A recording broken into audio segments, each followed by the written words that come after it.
तर जर का आजच्या विद्यार्थ्यांना आपण काय सांगायचं म्हटलं, की त्यांना असं वाटतं, की ठीक आहे माझं ग्रॅज्युएशन झालं, पोस्ट ग्रॅज्युएशन झालं की मी जॉबला सुरुवात करेन आणि दॅट्स इट. तर त्याच्यानंतर परत ते शिक्षण करायचं की नाही करायचं, प्लेसमेंट होत नाही. कारण तो एक्सपिरियन्स हा गेन केलेला असतो, कॉन्ट्रिब्यूट केलेला असतो त्या इंडस्ट्रीला. करेक्ट. आय-टीमध्ये कदाचित थोडंसं प्लस मायनस किंवा एक सिनोसॉइडल कर्व आपण म्हणू जॉबच्या बद्दल. तर तुम्ही आता चार्टर्ड इंजिनियर आणि प्रोफिशियन्सी इंजिनियर म्हटलं, तर सुरुवातीला अजून एक ऐकायला आवडेल, की चार्टर्ड इंजिनियरचा नक्की रोल काय असतो आणि चार्टर्ड इंजिनियर बनायचं तरी कसं?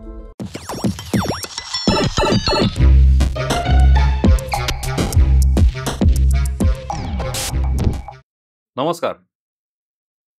ग्रॅज्युएशन झालं की प्रत्येकाचं स्वप्न असतं की आपण एखाद्या छानशा मोठ्या इंडस्ट्रीमध्ये काम करावं, मोठ्या पगाराची नोकरी करावी आणि त्यानंतर जर का नोकरी स्विच करायची असेल तर कदाचित त्यापेक्षाही मोठ्या इंडस्ट्रीमध्ये जावं, त्यापेक्षाही मोठ्या पगाराची नोकरी करावी.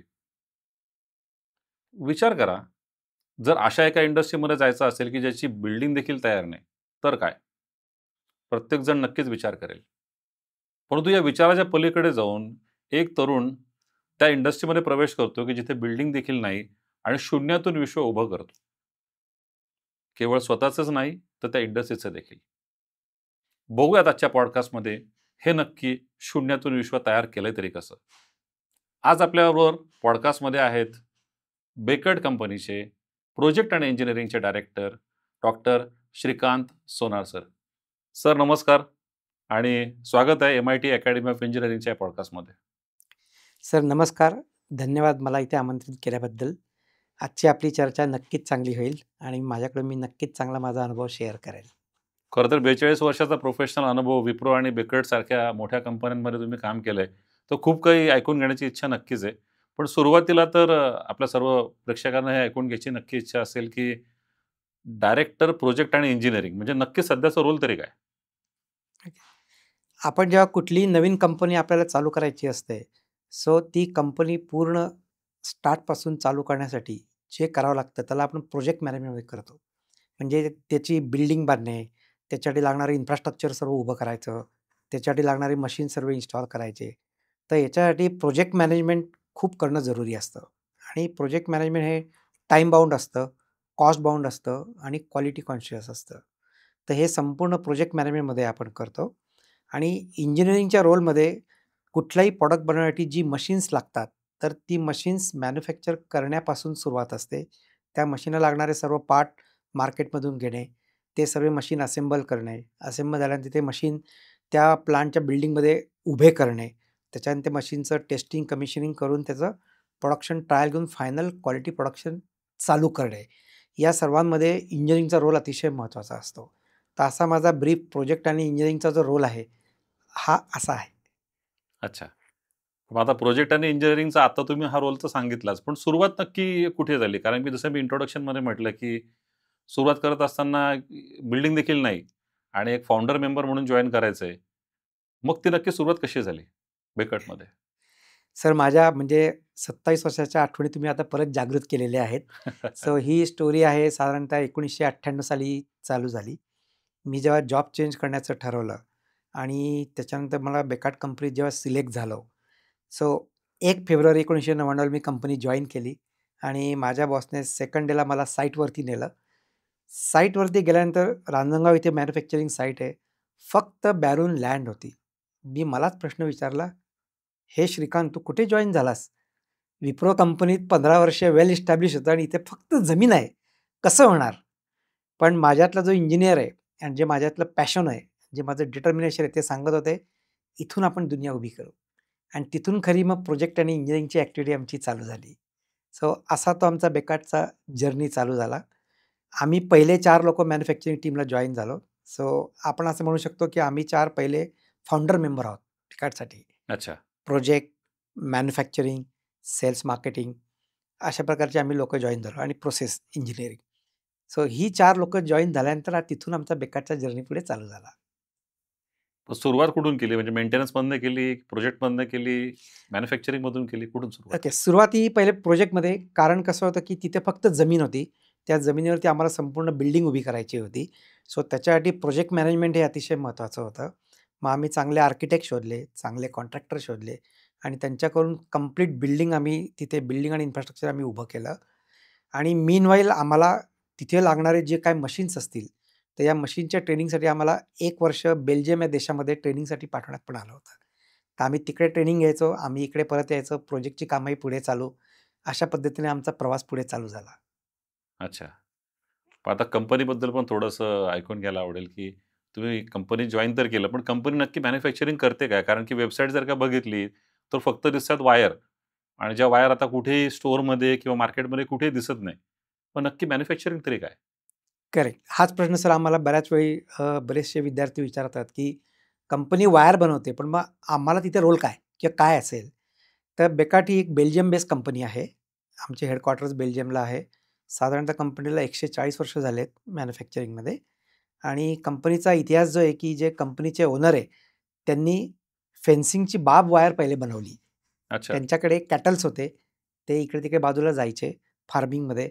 म्हणून त्यांनी वायर घेतले, खिळे घेतले आणि त्याच्यापासून पहिली बार्ब वायर बनवली.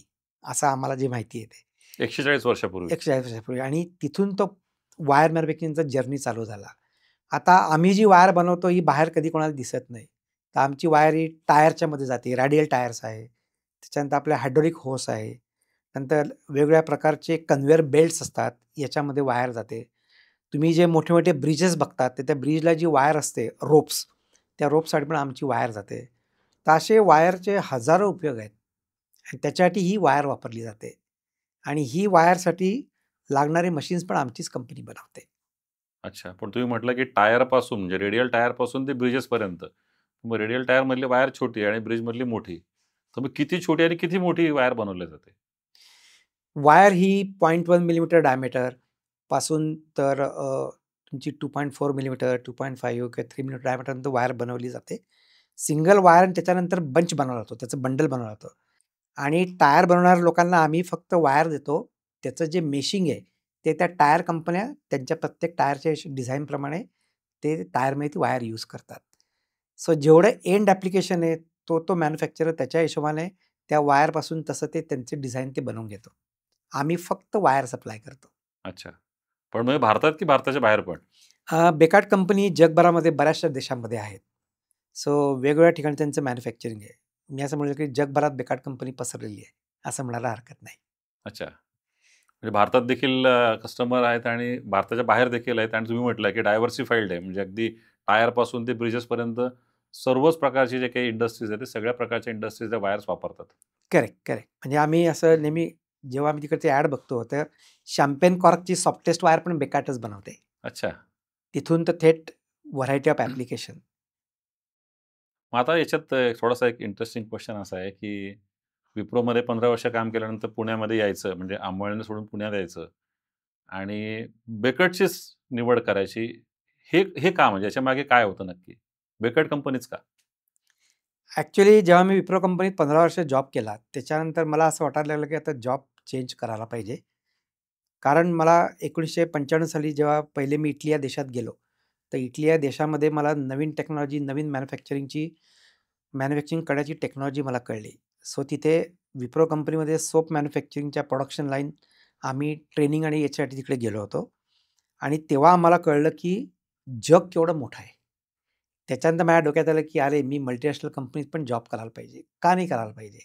म्हणून मग मी जॉब एक्सप्लोर करणं चालू केलं आणि मग जेव्हा मी ठरवलं, की मला जॉब करायचा आहे, तर जॉबसाठी कुठे जायला पाहिजे? तर मी ठरवलं बुवा पुणे, मुंबई आणि नाशिक या तिघांपेक्षा मी कुठे दुसरीकडे जॉब करणार नाही. कारण नाशिक मला थोडं माहिती आहे, पुणे माहिती आहे, मुंबई थोडंसं माहिती आहे. सो जेव्हा मी जॉबसाठी सर्च चालू केला, तेव्हा माझं 5 कंपन्यांमध्ये सिलेक्शन झालं पुण्यामधल्या? पुण्यामधल्या. अच्छा. आणि त्या 5 कंपन्यांमधून सिलेक्शन झाल्यानंतर माझ्यापुढे प्रश्न पडला, की कुठली कंपनी जॉइन करावी? कारण त्या काळात इंटरनेट नव्हतं. त्या काळात अशी कुठलीच वेबसाईट वगैरे माहीत नव्हती, की या कंपनी काय करतात? सो मी मोठ्या विचारात पडलो, की कुठली कंपनी जॉइन करावी? मी माझ्या मिसेस अलका आहे तिच्याशी चर्चा केली. ती म्हणली, "सोपी गोष्ट आहे," म्हणे. "आपण 5 चिठ्ठ्या बनवू आणि चिठ्ठ्या टाकू." तर आम्ही 5 चिठ्ठ्यांवरती 5ही कंपन्यांची नावं लिहिली. माझी 7 वर्षाची मुलगी मिनल तिला बोलावलं. तिने एक चिठ्ठी उचलली. त्याच्यावरती नाव लिहिलं होतं बेकाट. अशा पद्धतीने मी बेकाट कंपनी जॉइन केली. जेव्हा मी बेकाटचे कंट्री हेड जे आहे, मिस्टर अर्नॉल्ड कॅम्बलबेक यांना सांगितलं, की ही चिठ्ठी काढली आहे, मी कंपनी जॉइन करतोय. सर्व हसायला लागले. इंटरेस्टिंग. हा जोक सर्वदूर गेला. बेल्जियममध्ये हा एम्प्लॉई जो आहे त्याने चिठ्ठी काढली, कंपनीचं नाव लिहिलं आणि कंपनी जॉइन केली. कंपनी काय करते हे पण नाही बघितलं. माझ्या डोक्यात एकच होते, मी जगात कुठेही काम करू शकतो, कुठल्याही प्रकारच्या मशीनवर काम करू शकतो आणि कुठल्याही प्रकारच्या लोकांबरोबर मी ॲडजस्ट करून घेऊ शकतो. हे जे माझं पॅशन आणि डिटर्मिनेशन आहे, त्याच्या बळावरच मी हे डिसिजन घेतलं. त्यामुळे कुठली कंपनी जॉइन करायची, डोक्यात काही फिक्स नव्हतं. चिठ्ठी निघाली, बेकार कंपनी जॉइन केली. इंटरेस्टिंग एकदमच, की चिठ्ठी काढून एखादा जॉब करेक्ट. करायचा म्हणजे एकदमच त्या फारच इंटरेस्टिंग स्टोरी. म्हणजे आजही असं कोणी करू शकत नाही, की आजही सगळे म्हणतात, की मी प्रोफाईल बघेल, थोडा करेक्ट. अभ्यास करेल, माहिती घेईल आणि मगच करिअरचा निर्णय घेईल. करेक्ट. आणि ते 5ही जॉबमध्ये मला असं होतं, की बेकाट कंपनीतर्फे मला बेल्जियमला ट्रेनिंगला पाठवणार होते. दुसऱ्या एका कंपनीतर्फे मला फ्रान्सला ट्रेनिंगला पाठवणार होते. तिसरी कंपनी मला USA ला ट्रेनिंगला पाठवणार होती. चौथी कंपनी जर्मनीला आणि 5वी कंपनी जापानला पाठवणार होती. अच्छा. माझ्यासाठी काय सर्वच नवीन होतं. कुठेही जायचंय, ट्रेनिंग घ्यायचं आणि त्या कंपनीत काम करायचं एवढंच डोळ्यासमोर उद्दिष्ट होतं. ग्रेट. एकदमच इंटरेस्टिंग स्टोरी आहे. थोडंसं अजून रिवाइंड करून बघूयात. रिवाइंड केलं तर असं कळतं, की इंजिनिअरिंग करावं असं नक्की कधी वाटलं? किंवा का वाटलं त्यावेळेस? Okay. So now you are bring me back to my student age. So मी 1980 ते 1983 साली डिप्लोमा इन मेकॅनिकल इंजिनिअरिंग केलं, गव्हर्नमेंट पॉलिटेक्निक जळगावहून. आणि मी इंजिनिअरिंगला का गेलो, तर याची सिंपल स्टोरी आहे. जेव्हा मी साधारणतः 6वी-7वीत असेल, माझ्या मित्राचे वडील विप्रो कंपनीमध्ये ॲज अ इंजिनिअर म्हणून जॉब करायचे. त्यांना दुपारच्या वेळी लंच करण्यासाठी जो टिफिन लागायचा, आम्ही दोघं सायकलवर बसून कंपनीत जायचो. त्याच्या वडिलांना टिफिन द्यायचो आणि तिथले मशीन आणि इक्विपमेंट बघत राहायचो. सो तेव्हापासून माझ्या डोक्यात ते घुसलं, एक दिवशी मी या यंत्रांवर काम करणार. काय करायचं माहीत नाही, पण हे मी इथे नक्कीच काम करणार, हे तेव्हापासून माझ्या डोक्यात घुसलं. आणि मग त्या हिशोबाने जेव्हा डोक्यात आल्यानंतर मी माझ्या आई सांगितलं. मग माझ्या आई तो माझा छंद त्यांनी मला लहानपणी मेकॅनो दिले. आताच्या जनरेशनला मेकॅनो माहिती आहे का नाही मला माहीत नाही. मेकॅनो म्हणजे जुन्या काळामध्ये असे 100 लहान-लहान पार्ट्स असायचे आणि तुम्ही त्याच्यापासून छोट्या-छोट्या गाड्यांचे मॉडेल्स बनवू शकायचे आणि 100 पार्ट असेंबल करून तुम्ही कार, विमान, वेगवेगळ्या प्रकारची छोटी-छोटी यंत्र तुम्ही बनवू शकायचे. सो माझ्या आई ते मेकॅनो आम्हाला दरवर्षी दिले. अपग्रेड करत-करत दिले. तिथून माझ्या डोक्यामध्ये इंजिनिअरिंगच्या डोक्यात ते वेड त्या ठिकाणाहून घुसलं. म्हणून मग मी त्या काळामध्ये डिप्लोमा करायचं एवढंच माहिती होतं. 1980 साली. त्याला डी-सी म्हणायचे त्या काळामध्ये. बरोबर, डीसी. डी-सी म्हणायचे. त्यामुळे डिप्लोमा ते सिव्हिल होतं, पण हे डी-सीला जायचं एवढंच माहिती होतं. मग तिथून गेलो 10वी करून डिप्लोमा केला 3 वर्षामध्ये. सो त्यावेळेस असं होतं, की तुम्हाला इंजिनिअरिंगला सेकंड इयरला ॲडमिशन मिळते. सो मी कॉन्झिक्युटिव्हली 3 वर्ष माझं मेरिट चांगलं होतं. सो मला पहिल्या वर्षी व्हिजिट या मुंबईला नंबर लागला. दुसऱ्या वर्षी माझा कॉलेज ऑफ इंजिनिअरिंग पुण्याला नंबर लागला COEP आणि तिसऱ्या वर्षी कॉलेज ऑफ इंजिनिअरिंग कराडला. पण फायनान्शियल सिच्युएशन स्ट्राँग नसल्यामुळे मी कॉलेजला ॲडमिशन काही घेतली नाही. मग मी कंटिन्यू केलं, की नाही आपल्याला कंपनीत जॉब करायचा. आणि मग विप्रो कंपनीमध्ये त्यांना मी सांगितलं, मी असं-असं डिप्लोमा झालेलो आहे. ते म्हटले, "तुम्हाला जॉब करायला आवडेल का?" म्हटलं, "आवडेल." त्यांनी माझा इंटरव्ह्यू घेतला आणि बस कंपनीमध्ये मी ॲज अ ट्रेनी इंजिनिअर म्हणून जॉइन झालो आणि तिथून माझं करिअर चालू झालं. अच्छा, म्हणजे विप्रो कंपनीच एक आदर्श ठेवला शाळेमध्ये असताना, की ही कंपनी बघितली आणि कंपनीत काम करायचं, इंजिनिअर व्हायचं. करेक्ट. आणि पहिला जॉब सुरू झाला तो त्याच त्याच कंपनीमध्ये. कंपनीत. इतकं लकी होतं. खरोखरच लकी, म्हणजे जी कंपनी आपण बघितली त्याच कंपनीत जॉब सुरू केला. करेक्ट. कारण 6वी-7वी पासून मी तिथे जाऊन मध्ये बघायचो. त्यामुळे वाटतं, "अरे, कंपनी अशी असते. या इथे मला काम करायचं." हे डोक्यात वेड होतं. तर मग त्याच्यानंतर डिप्लोमा केल्यानंतर नक्की काय झालं? म्हणजे अजून जे पुढचं शिक्षण घेतलं तो प्रवास कसा हां. झाला शिक्षणाचा? मी एक बेसिक फंडामेंटल असं पाळतो, की लाईफटाईम स्टुडंट राहायला पाहिजे. सो मी डिप्लोमा केल्यानंतर मी म्हटलं, आता डिग्री तर मला असं रेग्युलर ॲडमिशन घेऊन झालं नाही. मग मी AMI केलं. AMI म्हणजे the associated engineers, the institution of engineers India, Calcutta. यांचं AMI हे वर्ल्ड फेमस आहे, मी म्हणतो. Equivalent to B. Equivalent to BA. So त्याच्यासाठी मी ॲडमिशन घेतली आणि 86 ते 89 3 वर्षामध्ये मी AMI पूर्ण केलं. असं म्हणतात, की AMI is tougher than BE. त्याचा अभ्यासक्रम खूप मोठा आहे. सो 3 वर्षात मी AMI पूर्ण केलं. 1989 साली माझी डिग्री पूर्ण झाली. माझी डिग्री पूर्ण झाल्यावर कंपनीने मला मॅनेजमेंटमध्ये प्रमोशनसुद्धा केलं. सो हे ॲप्रिशिएशन मला खूप मोटिवेटिंग होतं. त्याच्यानंतर 1990 साली मी चार्टर्ड इंजिनिअर झालो. त्याच्यानंतर मी 1991 साली मी प्रोफिशियन्सी इंजिनिअर पण झालो आणि असा माझा जर्नी मी स्टुडंटचा पुढे चालू ठेवला. तुम्ही आता चार्टर्ड इंजिनियर आणि प्रोफिशियन्सी इंजिनियर म्हटलं, तर सुरुवातीला मला अजून एक ऐकायला आवडेल, की चार्टर्ड इंजिनियरचा नक्की रोल काय असतो? आणि चार्टर्ड इंजिनियर बनायचं तरी कसं? ओके. चार्टर्ड इंजिनियर होण्यासाठी पहिले तुम्हाला bachelor of engineering he degree असणं जरुरी आहे आणि त्याच्यासाठी तुम्हाला एक 10 ते 15 वर्षाचा एक्सपिरियन्स लागतो. आत्ता नियम चेंज झाला असेल तर मला आयडिया नाही. पण या एक्सपिरियन्सनंतर तुम्हाला ते एक सर्टिफिकेट असतं चार्टर्ड इंजिनिअरचं, की जेणेकरून तुम्ही प्रेशर वेसल, लिफ्टिंग टॅकल याचं सर्टिफिकेशन तुम्ही करू शकतात. नंतर प्लांटचं लॉस असेसर, सर्वेयर, वेगवेगळ्या प्लांटचं व्हॅल्युएशन. व्हॅल्युएशन अशा प्रकारचे जॉब तुम्ही चार्टर्ड इंजिनिअर जे टायटल जेव्हा तुमच्याकडे असतं त्याचं लायसन्स असतं, त्या लायसन्सच्या अंडर तुम्ही करू शकता. इव्हन इम्पोर्ट एक्सपोर्टमध्ये पण मला वाटतं इम्पोर्ट करतात. एक्सपोर्टमध्ये तुम्हाला मशीनचं इम्पोर्ट करतो, त्याचं व्हॅल्युएशन करा, त्याचं लाईफ सायकल ॲनालिसिस करा. तर चार्टर्ड इंजिनियर या टायटलखाली तुम्ही भरपूर काही जॉब करू शकतात. तर मार्केटमध्ये मोठ्या-मोठ्या एजन्सीज आहेत, ज्यांना चार्टर्ड इंजिनिअर नेहमीच लागत असतात. अच्छा. आणि याचं सर्टिफिकेशन आपण इन्स्टिट्यूशन ऑफ इंजिनिअर्सकडून करू हां, शकतो. ते सर्टिफिकेशन फक्त इन्स्टिट्यूट ऑफ इंजिनिअरकडूनच मिळतं. त्यांचा क्रायटेरिया पूर्ण केल्यानंतरच मिळतं. तर ते सर्वांनी अवश्य घ्यायला पाहिजे. लाईफटाईम असतं ते. अच्छा. Valid till death. गुड. म्हणजे आज जी तरुण पिढी आहे, जे इंजिनियर त्यांनी ते नक्कीच करून घ्यायला पाहिजे. घ्यायला पाहिजे. कधी कामी येईल त्याचा भरोसा नाही. लाईक आपण NDT म्हणतो, नॉन डिस्ट्रक्टिव्ह टेस्टिंग. तर चार्टर्ड इंजिनिअर हे तुम्हाला खूप आवश्यक असतं त्यासाठी. बरोबर. आणि प्रोफिशियन्सी इंजिनिअरिंग हां, म्हणजे काय? प्रोफिशियन्सी इंजिनिअरिंग म्हणजे ज्या केमिकल कंपन्या आहेत तिथे तुम्हाला स्टीम लागते. तर स्टीम तयार करण्यासाठी जे काही बॉयलर्स असतात, तर हे बॉयलर्स ऑपरेट करण्यासाठी गव्हर्नमेंट ऑफ इंडियाने एक स्पेशल सर्टिफिकेशन केलं आहे, की only those certified engineer can work on boiler because of safety reasons and all that. So त्याच्यासाठी ज्याच्याकडे प्रोफिशियन्सी इंजिनिअर सर्टिफिकेट आहे, तोच फक्त बॉयलर प्लांट ऑपरेट करू शकतो त्यांच्या अंडर. आणि त्यांचा सर्टन म्हणजे फर्स्ट क्लास प्रोफिशियन्सी आणि सेकंड क्लास याच्याप्रमाणे तुम्ही सर्टन एरिया किंवा नंबर ऑफ बॉयलर्स तुमच्या अंडर तुम्ही ऑपरेट करू शकतात किंवा 3-4 प्लांट तुम्ही ऑपरेट करू शकतात. तर त्या सर्टिफिकेटशिवाय कुठलाही प्लांट चालू होऊ शकत नाही. तर ही पण एक चांगली जॉब अपॉर्च्युनिटी आहे. मग याचं सर्टिफिकेशन कुठून करायचं? याचं सर्टिफिकेट गव्हर्नमेंट ऑफ इंडिया याची एक्झाम घेते ऑल ओव्हर इंडिया. मला असं वाटतं की द स्मोक नॉयसन्स अँड बॉयलर असं काही डिपार्टमेंट आहे. मला पूर्ण त्याच्यात लाँग फॉर्म आता लक्षात नाही माझ्या. सो ते ऑल ओव्हर इंडिया ती एक्झाम होते. आणि मला अच्छा. आठवतं त्या काळामध्ये आम्ही 110 स्टुडंट अपीअर झालो. फक्त 11 स्टुडंट पास झाले. त्याच्यात मी तिसरा आलो. अरे वाह! दोन्ही सर्टिफिकेशन झाले म्हणजे प्रोफिशियन्सी पण झालं आणि चार्टर्ड चार्टर्ड इंजिनिअरिंगचं पण झालं. करेक्ट. पण त्यानंतर देखील तुमच्या शिक्षणाचा प्रवास हा सुरूच राहिला. तुम्ही MBA केलत. त्याच्यानंतर बेल्जियममध्ये युनिव्हर्सिटीमधून तुम्ही डॉक्टरेट केलं. सो तर मग ते ते पुढे कसं कंटिन्यू केलं मग? करेक्ट. सो माझ्या डोक्यात एज्युकेशन कंटिन्यू करा हे नेहमीच होतं. माझी जी बकेट लिस्ट होती, स्टुडंटची बकेट लिस्ट जी आहे त्याच्यामध्ये MBA आणि डॉक्टरेट नावापुढे डॉक्टरेट टायटल लावायचं, हे माझ्या डोक्यात कायम होतं. पण मध्ये मग जॉबकडे फोकस केला. नवीन-नवीन गोष्टी मी स्किल आत्मसात करत होतो. त्यामुळे मध्ये थोडा माझा वेळ गेला. त्याच्यानंतर परत माझ्या डोक्यात आलं, की नाही, नाही आपल्याला MBA करायचं आहे तर रेग्युलर ॲडमिशन घेऊन चालणार नाही. मग मी लाँग डिस्टन्स एज्युकेशनचा MBA ऑप्शन चूज केला.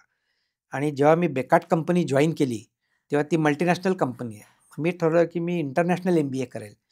तर बेल्जियम येथे युनायटेड बिझनेस इन्स्टिट्यूट ब्रसेल्स ही एक खूप मोठं इन्स्टिट्यूट आहे. त्या ठिकाणी मी international MBA in business management केला. अच्छा. तो 2 वर्षाचा कोर्स मी 2012 ते 2014 या काळात केला आणि तिथे मला 89% मिळाले. अरे वाह! सो त्यांचे डीन यांनी माझं खूपच ॲप्रिशिएट केलं. ते म्हणे, "तुम्ही या एजमध्ये हे करता आहेत आणि इट इज व्हेरी मच ॲप्रिशिएबल." त्यावेळी माझं वय असेल साधारणतः 50. अच्छा. तर बघा मी 50व्या वर्षी सुद्धा मी स्टुडंट आहेच. आणि ते केल्यानंतर पुढचा प्रवास होता डॉक्टरेट करणे. मग मी 2014 पासून शोधत होतो, की मी डॉक्टरेट कुठे करू शकतो. मी थोडं इंडियात एक्सप्लोर केलं. मग थोड्या बाहेरच्या युनिव्हर्सिटी मी एक्सप्लोर केल्या. तर ABMTC American business management institution and engineering यांची स्वित्झर्लंडमध्ये PhD इन इंग्लिश त्यांनी चालू केली होती. अच्छा. So I came in contact with those people. आणि मग मी त्यांना माझा थॉट प्रोसेस सांगितली, की मला PhD कशात करायचं आहे. सो मी PhD बिझनेस मॅनेजमेंटमध्ये केली. पण त्याच्यासाठी माझा जो थिसिस होता, जो B2B digital marketing, how it will help MSME to going global. म्हणजे मी मागच्या 25 वर्षामध्ये MSMEचा जो स्ट्रगल बघितला टू डेव्हलप. आपल्याकडे खूप साऱ्या लाखोंनी MSMEज आहेत. पण त्यांना ग्लोबल एक्सपोजर पटकन मिळत नाही. कारण त्यांची पब्लिसिटी नसते. पण तुम्हाला माउथ पब्लिसिटीमुळे ही लोकं माहिती पडतात. तर मग तो टॉपिक मी घेतला आणि या लोकांना जर ग्लोबली जायचं असेल तर काय करायला पाहिजे? कुठले अडथळे आहेत आणि हाऊ दे कॅन ओव्हरकम, त्याच्यासाठी मी तो संपूर्ण माझा थिसिस लिहून काढला. अच्छा. आणि 2023 मध्ये मला त्यांनी डॉक्टरेट अवॉर्ड केली. So great. I am now doctor Shrikant Sonar. Doctor Shrikant Sonar sir हे एक व्यक्तिमत्व आपण बघितलं, की अगदी डिप्लोमापासून ते डिग्री, पोस्ट ग्रॅज्युएशन आणि डॉक्टरेट. तर जर का आजच्या विद्यार्थ्यांना आपण काय सांगायचं म्हटलं, की त्यांना असं वाटतं, की ठीक आहे माझं ग्रॅज्युएशन झालं, पोस्ट ग्रॅज्युएशन झालं, की मी जॉबला सुरुवात करेन आणि दॅट्स इट. मग त्याच्यानंतर परत ते शिक्षण करायचं की नाही करायचं? बरेच विद्यार्थी म्हणतात, की नाही मी करियर करेल पण शिक्षण नाही. तर तुम्ही नक्की मेसेज काय देऊ शकाल, की शिक्षण हे कंटिन्यू करायला पाहिजे, कुठपर्यंत करायला पाहिजे? नक्की काय? मी असं म्हणेल वॉक द टॉक. आणि जेव्हा मी नेहमी म्हणतो you should be student life time. Age is no limit. तसं मी माझं doctorate at the age of 58 केलं. सो तुम्हाला कंटिन्युअस नवीन एज्युकेशन हे करत राहावं लागेल. कारण येणारा काळ जो आहे, नवीन नवीन चॅलेंजेस येत आहेत. नवीन नवीन टेक्नॉलॉजी येते आणि त्याच्यासाठी जर तुम्ही शिकले नाहीत, तर तुम्ही साईडलाईन होणार. तुम्ही आउटडेटेड होणार. त्याच्यासाठी तुम्हाला स्वतःला कंटिन्युअस अपडेट ठेवावंच लागेल. जर तुम्हाला जॉबमध्ये सर्व्हायव्हल करायचं असेल, तर एज्युकेशन घेतल्याशिवाय पर्याय नाही. तर मी म्हणेल लाईफटाईम एज्युकेशन हे कंटिन्युअस करत राहिलं पाहिजे, जे तुम्हाला तुमच्या करियर घडवण्यासाठी उपयुक्त असेल. बरोबर. आणि आता आपण तुमच्याबद्दल तर बोलायचं झालं, की तुम्ही एक सुरुवात केली एक अशा अशा ठिकाणाहून, की जिथे कंपनी नव्हती. जिथपासून ते डायरेक्टरपर्यंत ते सुद्धा ग्लोबल लेव्हलला काम केलंय. तर ह्या सगळ्या यशाच्या मागे नक्की समजा तुमच्या क्वालिटीजबद्दल काय बोलायचं म्हटलं, तर नक्की अशा कुठल्या क्वालिटीज तुम्हाला सांगता येतील, की ज्याच्यामुळे तुम्हाला हे यश मिळालं? मी 2 स्ट्राँग क्वालिटी सांगेल, की I am very passionate person. माझं पॅशन खूप आहे आणि दुसरं डिटर्मिनेशन. एकदा मी ठरवलं, की ते मी सिस्टमॅटिकली एक्झिक्यूट करतो. त्याच्यासाठी प्रॉपर प्लॅनिंग करायचं आणि त्या प्लॅनिंग केल्याप्रमाणे ॲक्ट करायचं. मध्ये-मध्ये करेक्शन्स होतात. आपण लर्निंग करतो आणि त्याच्यावरून शिकत-शिकत पुढे जायचं. सो हे 2 फॅक्टर अतिशय महत्त्वाचे आहेत. तिसरा मी सांगेल अडॅप्टेबिलिटी. सो कुठल्याही परिस्थितीत कसं अडॅप्ट व्हायचं आणि त्याप्रमाणे कसं तुम्ही हँडल करायची सिच्युएशन, हे खूप महत्त्वाचं आहे. हे तुम्हाला लोकांबरोबर जेल होण्यासाठी मदत करतं. कारण तुमच्या करिअरमध्ये तुम्ही वेगवेगळ्या एजचे, वेगवेगळ्या एक्सपिरियन्सचे, वेगवेगळ्या क्वालिटीच्या लोकांबरोबर भेटतात. सो ह्युमन बिहेवियर स्टडी हा एक माझा एक मनातला एक स्पेशल फेमस टॉपिक आहे. मी कायम माणसांचा अभ्यास करत असतो. ही लोकं कशी आहे? काय सायकॉलॉजी आहे? आणि मग जेव्हा टीमवर्क आहे, कारण एकट्याचं सक्सेस नसतं. सक्सेस हे टीमवर्कचं असतं. बरोबर. सो म्हणून हे जे टीमवर्क आहे, हे टीमवर्क खूप महत्त्वाचं आहे. जर मी तुम्हाला सिंपल सांगितलं, की हाताची 5 बोटं बघा. सर्व बोटं सारखी आहेत का? नाही आहेत. नाही येत. असंच लोकांचं असतं. टीममध्ये सर्व सारखं नसतं.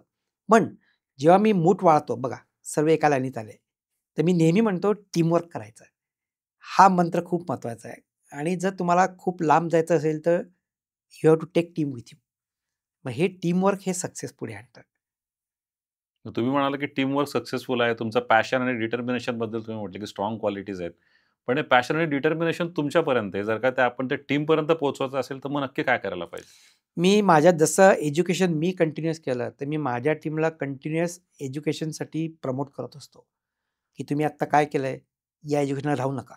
नवीन एज्युकेशन हे मार्केटमध्ये येतंय. तुम्हाला भविष्यात काय जॉब करायचा आहे, आजच विचार करा. त्याप्रमाणे तुम्ही तुमचं एज्युकेशन पुढे सरकवलं पाहिजे. तर मी लोकांना कंटिन्यूअस मोटिव्हेट करत राहतो and again walk the talk comes into picture. माझे एम्प्लॉईज बघतात, "अरे, आमचे सर या वयात हे सर्व करतायत किंवा कंटिन्यूअस स्टुडंट आहे, मग मी का नाही?" तर असं करत-करत सर्व इतर जे एम्प्लॉयी ते सुद्धा करतात आणि ते एज्युकेशन घेऊन पुढे सरकतात. लीडिंग द फ्रंट आपण असं म्हणू, की हां, तुम्ही केलं आणि बाकीच्यांनी पण करायला करेक्ट, पाहिजे. Correct, correct. तर त्यामुळे हे कंटिन्यूअस करत राहायलाच पाहिजे. आताची जी तरुण पिढी आहे, तरुण इंजिनिअर्स आहे, त्यांचं स्वप्न असतं, की मला स्टार्टिंगचं पॅकेज साधारण एक 15-20 लाख वगैरे पाहिजे. म्हणजे सुरुवातीलाच तेवढं पाहिजे. आणि नंतर मग करियर प्रोग्रेशन असा पाहिजे, की एक 4-5 वर्षात मी कदाचित 50 लाखाच्या पॅकेजला जाईल. तर असं खरोखर इंडस्ट्रीमध्ये घडतं का म्हणजे? मॅन्युफॅक्चरिंगमध्ये तरी घडतं का? To be very frank overnight कुठल्याच गोष्टी होत नाही. तुम्ही टप्प्याटप्प्यानेच तुम्ही पुढे सरकू शकता. मी तुम्हाला सांगेल, की विप्रो कंपनीत माझं करियर मी ₹900 स्टायपेंडने चालू केलेलं आहे. सो आत्ताच्या ज्या येस, आता आपल्याला महागाई वाढली सर्व आपण म्हणतो, पण एवढे मोठे जॉबचे फिगर इनिशियली मिळतात का? Answer is no.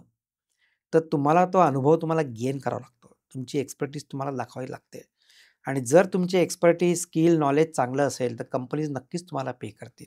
पण त्याच्यासाठी तुम्हाला खूप एफर्ट्स घ्यावे लागतील, मेहनत घ्यावी लागतील आणि तुम्हाला स्क्रॅचपासून चालू करावं लागेल. सर तरच तुम्ही पुढे ग्रो होतात. तर ओव्हरनाईट कुठलीही गोष्ट होत नाही. आणि स्पेशली म्हणजे आता सर्व मुलांचं असतं, की प्रत्येकाला वाटतं मी आय-टीत जावं. एक ड्रीम बरोबर. असतं. कुठेही गेलो आपण कॉलेजला, की आय-टीकडे पहिला ओढा असतो. तुम्ही कुठल्याही डिव्हिजनचं इंजिनिअरिंग करा, प्रत्येकाला वाटतं मी आय-टीत जावं. अगदी ब्रँच सिलेक्शन पासून ब्रँच आय-टी मध्ये सिलेक्शनपासून गेलं कुठल्याही जा, आपण तर सर्व लोकं आय-टीतच जातात. मी आय-टीच्या अगेन्स्ट बिलकुल नाही. चांगलं आहे. आय-टीमध्ये भरपूर जॉब अपॉर्च्युनिटी आहेत. पण प्रत्येकालाच ते झेपतं का? कारण मला असं वाटतं, की दर 6-8 महिन्याला नवीन टूल मार्केटमध्ये येतं, नवीन सॉफ्टवेअर येतं. तुम्ही स्वतःला किती अडॉप्ट करत राहणार? हे पण महत्त्वाचं आहे. आणि जेव्हा आपण पुढे सरकतो, तुम्ही 40, 42, 45 या वयात जेव्हा जातात, तर तुमच्या कॉम्पिटिशनला यंग जनरेशनचे जी 21-22 एजची आहेत, जे फास्ट शिकतात, फास्ट कॅप्चर करतात, नवीन टूल शिकतात. पण तिथे त्या कॉम्पिटिशनमध्ये टसल होते. मग सर्टन एज नंतर मला असं वाटतं, की आय-टीची लोकं थोडी साइडलाईन किंवा स्पेशलाइज्ड जॉबमध्ये त्यांना जावं लागतं. तर ही कटथ्रोट कॉम्पिटिशन तर नेहमीच राहणार आहे.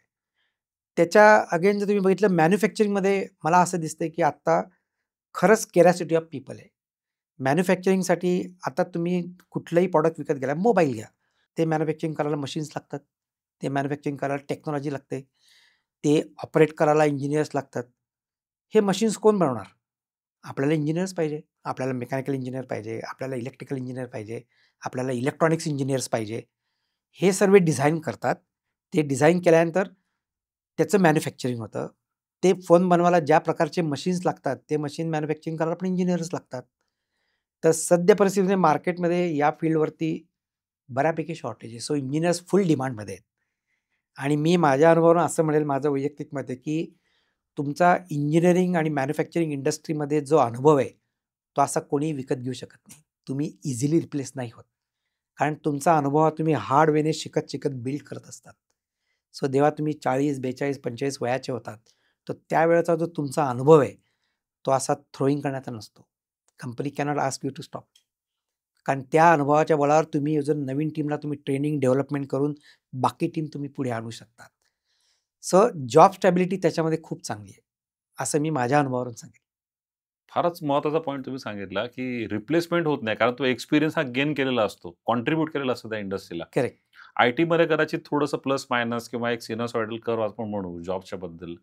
कधी आपण बघतो जॉब लॉस पण आहे. रिप्लेसमेंट तुम्ही म्हटलात, की young generation can fast replace. मिळते तुम्हाला रिप्लेसमेंट. अच्छा, रिप्लेसमेंट फास्ट मिळते. करेक्ट. कंपनीमध्ये मॅन्युफॅक्चरिंग किंवा आपण शॉप फ्लोर याला असं म्हणू, की भरपूर जॉब्स अवेलेबल आहेत असं तुम्ही म्हणालात.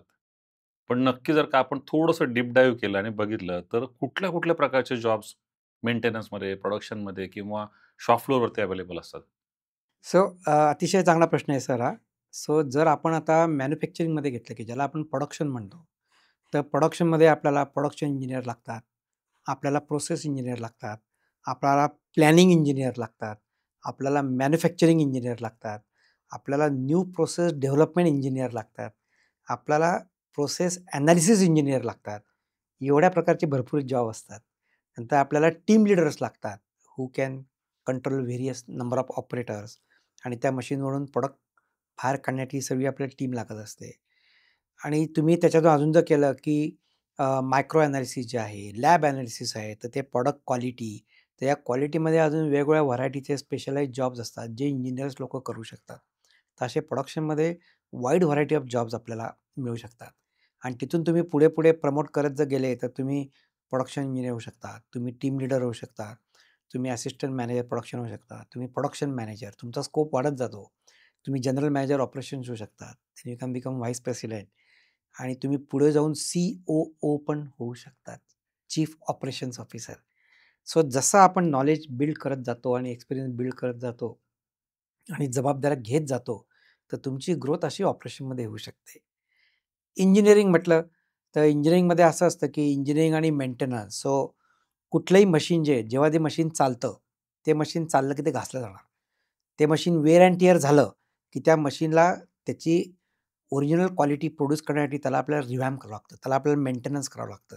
तर शॉप फ्लोअरला जे जॉब मिळतात ते electrical maintenance engineer, mechanical maintenance engineer यांचे जॉब असतात, की ते मशीनचं पूर्ण नो पूर्ण नॉलेज, याला मेंटेनन्स करायचं म्हणजे काय करायचं? कुठले पार्ट बदलायचे? ते केव्हा बदलायचे? कशासाठी बदलायचे? कसे बदलायचे? याचा संपूर्ण अभ्यास जो आहे, तर हे जॉब आपल्याला मेंटेनन्स इंजिनिअर म्हणून असतात.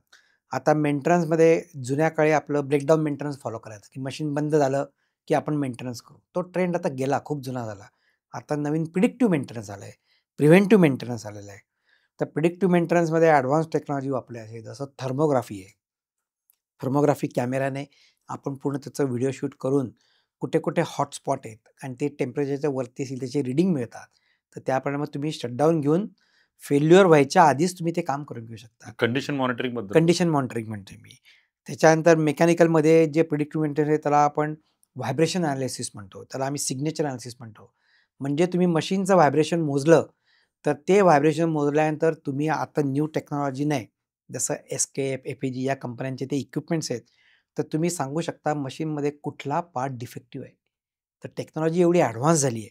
पण हे सर्व शिकून आत्मसात करायला स्पेशल ट्रेनिंग प्रोग्राम्स असतात, शॉर्ट टर्म कोर्सेस असतात. ते केले तर अशा इंजिनियर्सला प्रचंड डिमांड आहे. कारण आज ब्रेकडाऊन कोणी अफोर्ड करू शकत नाही. तर त्यासाठी तुम्हाला preventive maintenance, predictive maintenance, advance digital maintenance या सर्व गोष्टी की मशीन चालू असताना जे PLC प्रोग्राम्स असतात, त्याच्यातून मला माहिती कशी मिळू शकेल. स्मार्ट मशीन्स आहेत. तर मशीनला दिवसेंदिवस स्मार्ट करण्यासाठी काय आपण म्हणतो स्मार्टफोन पाहिजे, स्मार्टफोन. मशीन पण स्मार्ट आहेत.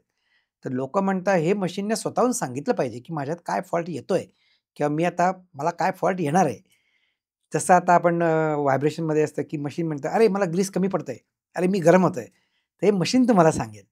तर टेक्नॉलॉजी इकडे वळते. तर या ठिकाणी इंजिनिअर्स लोकांना ह्यूज स्कोप आहे. पण याच्यामध्ये एक सिंपल हिच आहे. शॉप फ्लोअरला जावं लागतं. Which is a big difference in IT company. जेव्हा IT कंपनीत फ्रेश इंजिनिअर जातो, तो एका लॅविश 5 स्टार मोठ्या कंपनीत जातो. तिथला एन्व्हायर्नमेंट बघून त्याला एकदम खूप बरं वाटतं. पण एक इंजिनिअर जेव्हा कंपनीत जातो, त्याला शॉप फ्लोअरला जावं लागतं. शॉप फ्लोअरला थोडी डर्ट असते, मशीन असतं, थोडे हात काळे करावे लागतात.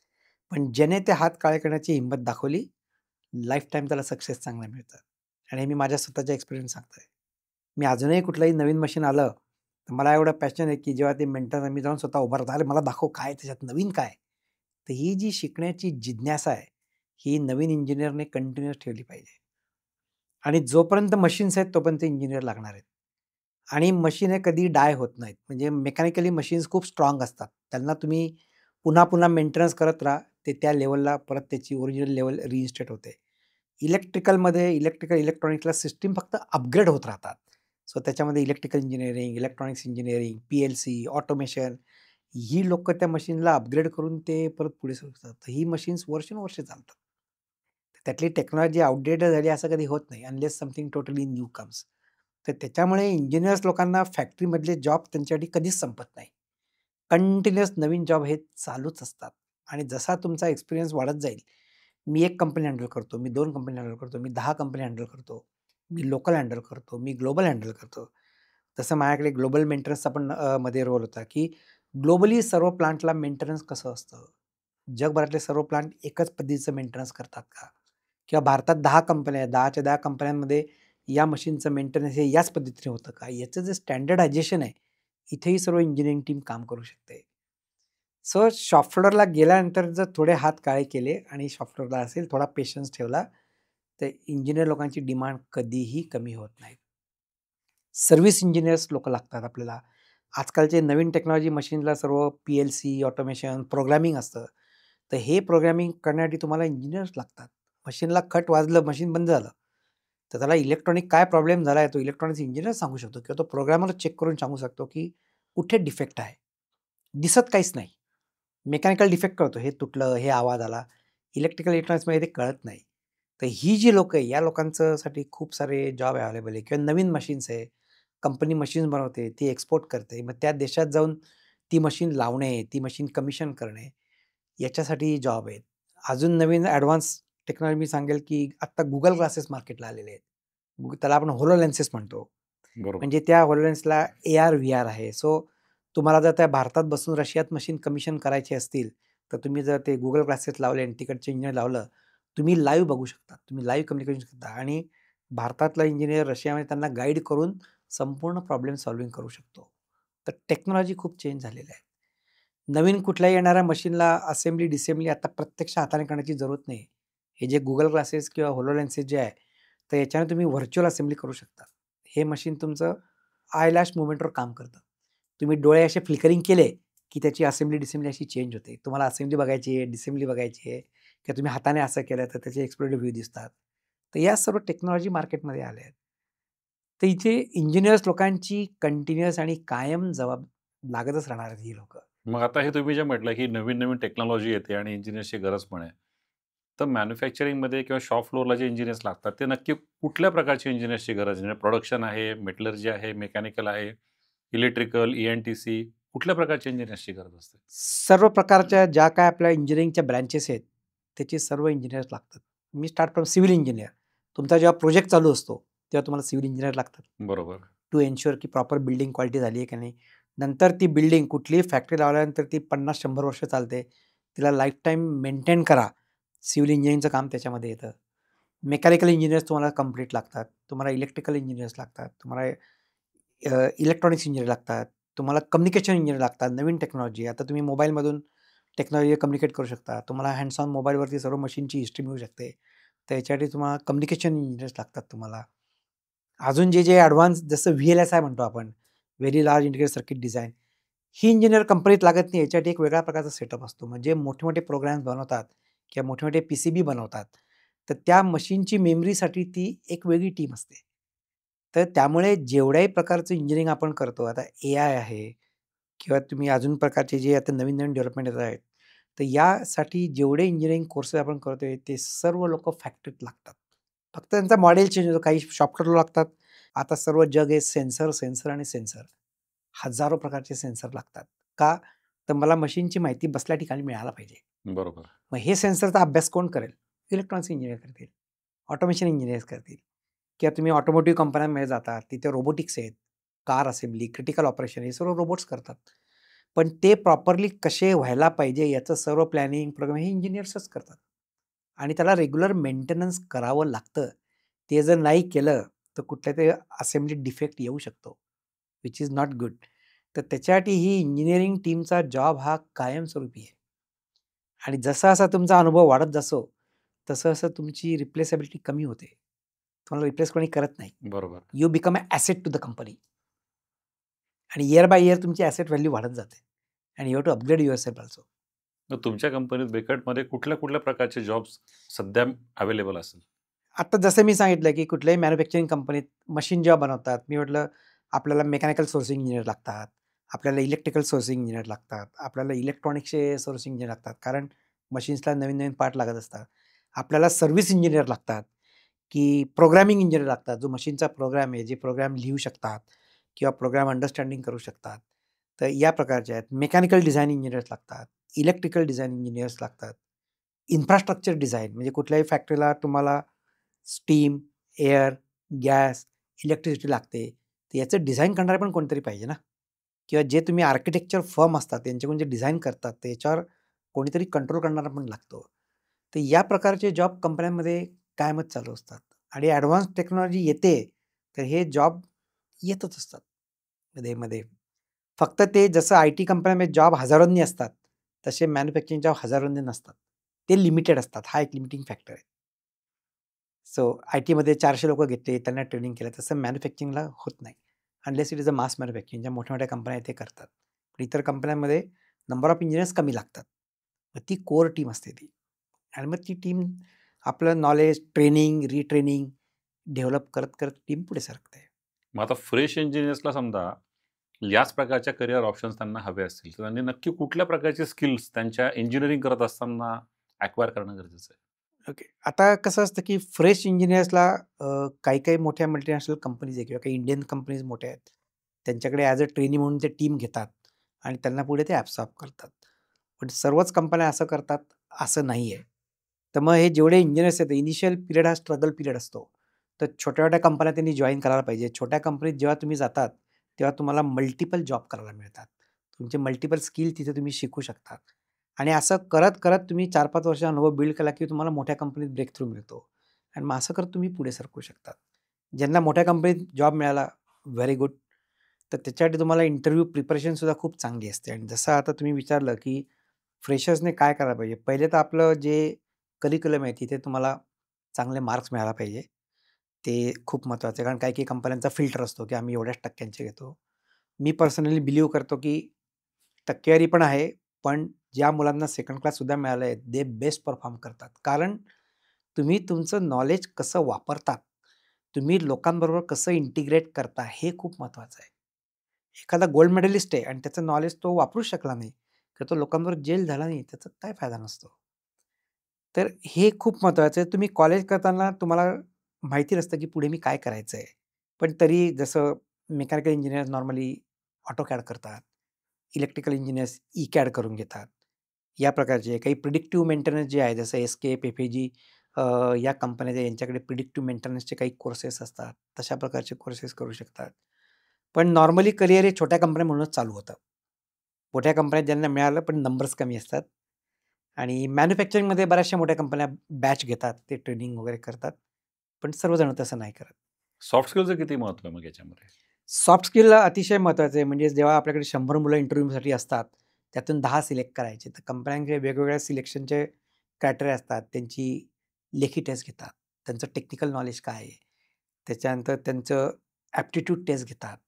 वेगवेगळ्या प्रकारचे प्रश्न असतात. मल्टिपल चॉईस प्रश्न असतात. पॅटर्न्स असतात, की याचं लॉजिकल थिंकिंग किती आहे? पॅटर्न कसे आहे? जसं आपण बँकांचे एक्झाम्स म्हणतो, तशा प्रकारचे एक्झाम बऱ्याच कंपन्या घेतात.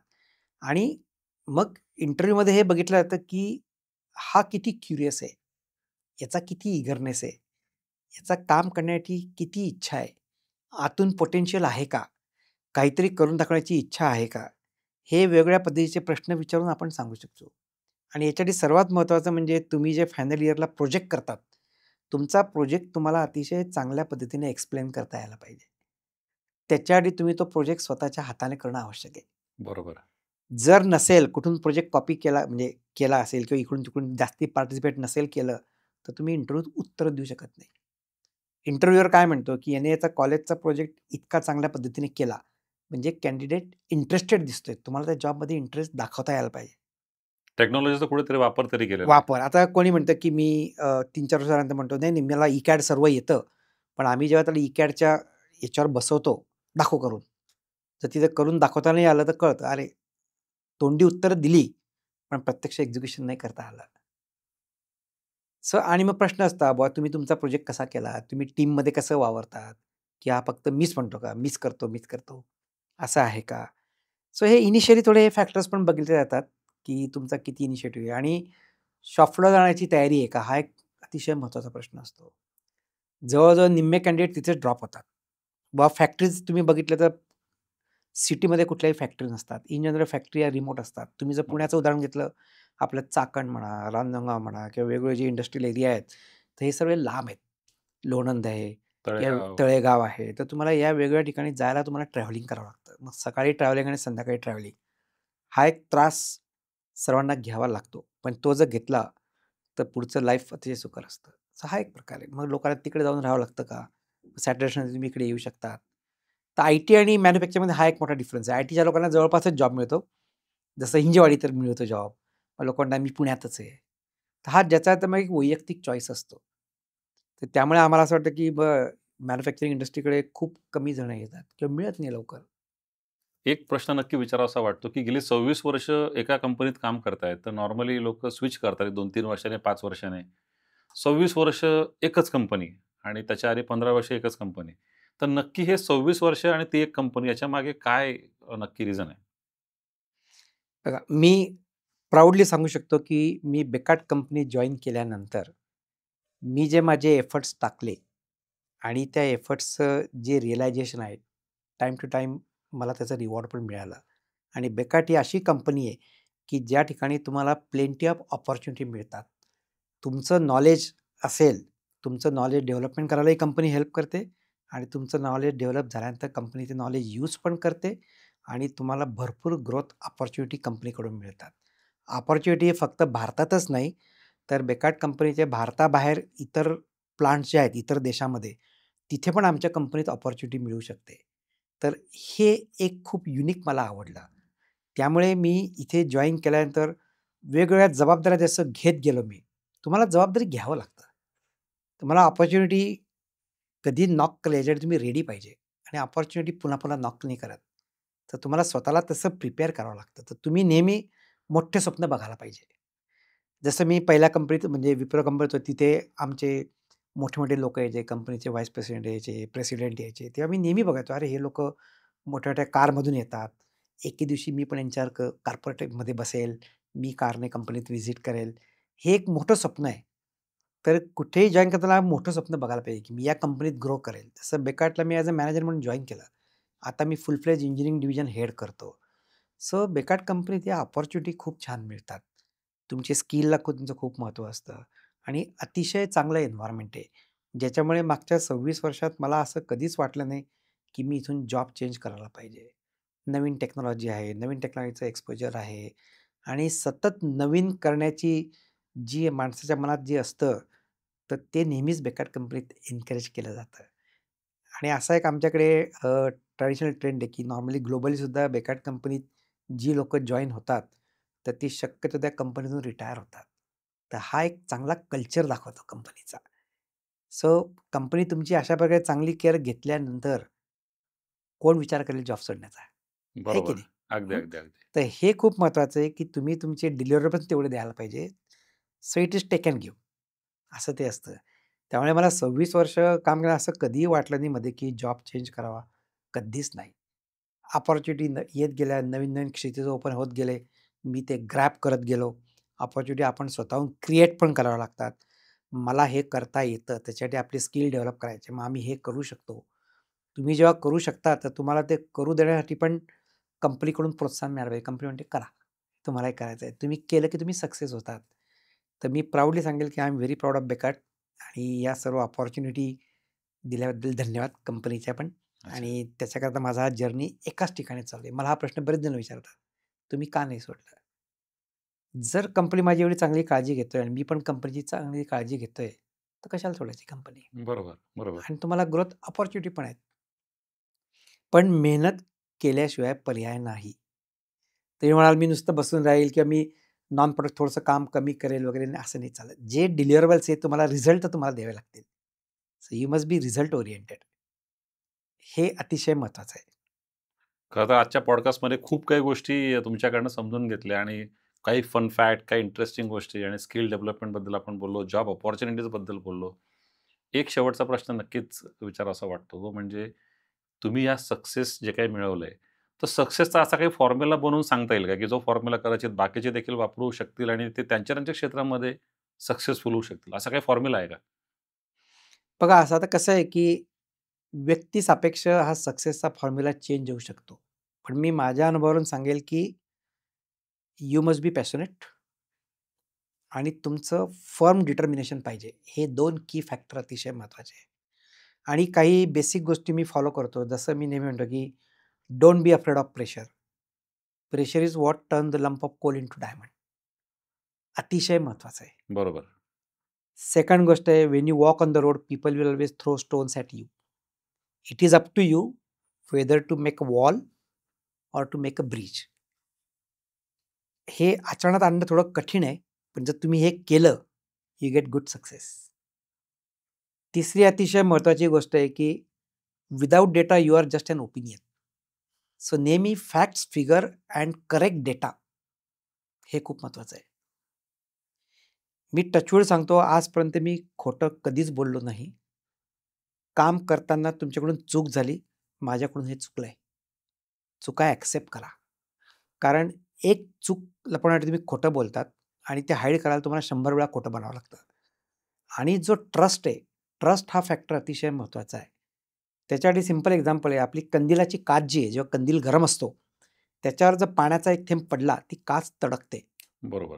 माझ्या मते जगात अजून अशी टेक्नॉलॉजी आली नाही, की तो तडा बुजवल्यानंतर ती क्रॅक दिसत नाही. तसा ट्रस्ट असतो. सो म्हणून खोटं कधी बोलायचं नाही. ट्रस्ट हा असा असतो, की एकदा शेक झाला, तर तो रिबिल्ड करायला इयर्स आफ्टर इयर्स लागतात. तर त्याच्यामुळे हे अतिशय महत्त्वाचं आहे. सत्य वागा, त्रास होणार, होणार, पण सचोटी सोडायची नाही. त्याच्यामुळे तुम्हाला रात्री शांत झोप पण लागेल आणि मग पुन्हा कधी कोणाला खोटं बोलण्याची किंवा इतर काही विचार करण्याची तुम्हाला जरूरतच पडणार नाही. आणि ड्युअल फेसने कधी वागायचं नाही. एकच फेस. जे आहे मी घरी पण असाच वागतो, तिथेही तसाच वागतो.